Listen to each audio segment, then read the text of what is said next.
semuanya, perkenalkan saya Niputuliona Fidila Fedev. Di sini saya akan mengajak teman-teman semua untuk membahas terkait dengan pengertian teori belajar menurut beberapa ahli.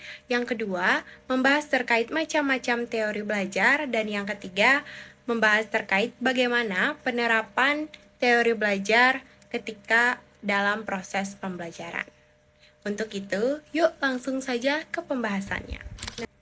Nah, yang pertama yaitu pengertian teori belajar menurut Lingard, di mana menurut beliau proses atau belajar itu pada dasarnya adalah perubahan tingkah laku yang cukup permanen.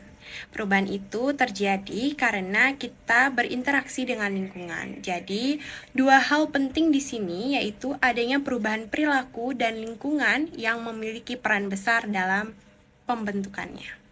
Yang kedua yaitu ada pengertian teori belajar menurut Heinrich, di mana menurut beliau belajar itu merupakan aktivitas untuk mengembangkan pengetahuan, keterampilan, sikap, di mana proses ini terjadi melalui interaksi kita dengan informasi dan lingkungan, supaya belajar menjadi semakin efektif dengan informasi yang diberikan harus dipilih, disusun, dan disampaikan dengan cara yang tepat. Pengertian teori belajar yang ketiga yaitu datang dari Greitler, di mana Greitler menjelaskan bahwa belajar itu bukan hanya soal akademik, tapi juga penting untuk kehidupan kita sebagai individu dan juga masyarakat, di mana lingkungan memiliki pengaruh yang besar dan proses belajar inilah yang akan menjadi dasar untuk kemajuan suatu masyarakat di masa depan. Nah, yang keempat yaitu ada pengertian teori belajar menurut Gagne and Bridge, di mana belajar bisa dijelaskan dengan teori behavioristik, yaitu melalui hubungan stimulus dan respon. Misalnya, kita mendapat hadiah atau pujian saat berhasil. Nah, di sana kita akan menjadi semakin termotivasi. Proses penguatan seperti inilah yang penting agar perubahan perilaku bisa bertahan dan membuat kita menjadi lebih baik. Nah, adapun contoh nyata dari pengertian beberapa ahli sebelumnya, yang pertama yaitu dari Lingard, di mana contohnya seperti seorang anak yang menjadi terbiasa membuang sampah pada tempatnya karena lingkungan yang mendukung. Yang kedua yaitu ada Greitler, contohnya seperti masyarakat yang rajin belajar khususnya dalam bidang teknologi, maka itu akan secara langsung mempengaruhi kemajuan negara. Yang keempat ada Gagne and Bridge. Contohnya seperti siswa yang semakin rajin membaca karena setiap kali selesai dia akan diberikan apresiasi dengan gurunya. Nah, itu tadi pengertian teori belajar dan juga contohnya menurut beberapa ahli. Dan sekarang kita akan membahas terkait macam-macam teori belajar. Yuk. Nah, yang pertama yaitu ada teori behavioristik, di mana pada teori ini menekankan bahwa belajar adalah perubahan perilaku akibat adanya stimulus dan respon. Misalnya seperti tadi, anak yang diberi hadiah setiap kali dia berhasil membaca, di mana kedepannya dia akan menjadi termotivasi dan menjadi semakin semangat untuk belajar membaca.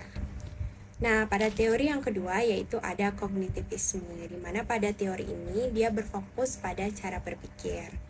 Misalnya seperti siswa yang akan merasa lebih paham pada pembelajaran tata surya jika guru memberikan analogi sederhana yang dapat mereka bayangkan. Nah, yang ketiga ada teori konstruktivisme, di mana pada teori ini menekankan bahwa belajar itu aktif. Siswa membangun pengetahuan melalui pengalaman langsung. Contohnya ketika siswa membuat jembatan dari sedotan, yang mana mereka belajar bukan dari ceramah guru, tetapi dari mencoba dan menemukannya sendiri dari pengalaman yang mereka lakukan.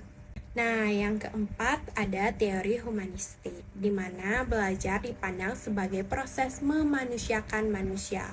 Jadi bukan hanya soal nilai, tetapi juga bagaimana siswa dapat merasa dihargai, termotivasi, dan mampu berkembang sesuai potensinya.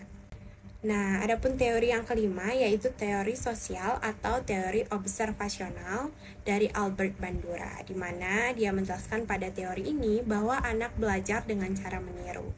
Misalnya ketika mereka melihat guru yang berbicara sopan, mereka juga otomatis akan terbiasa untuk bersikap sopan.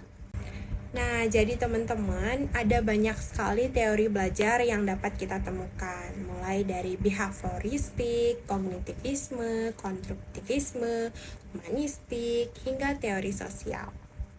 Nah, setiap teori pasti punya kekuatannya masing-masing, dan untuk itu, sebagai mahasiswa, kita dapat mengetahui dan nantinya kita dapat memilih macam-macam teori belajar, lalu kita dapat mengkombinasikan teori-teori tersebut sesuai dengan kebutuhan kita.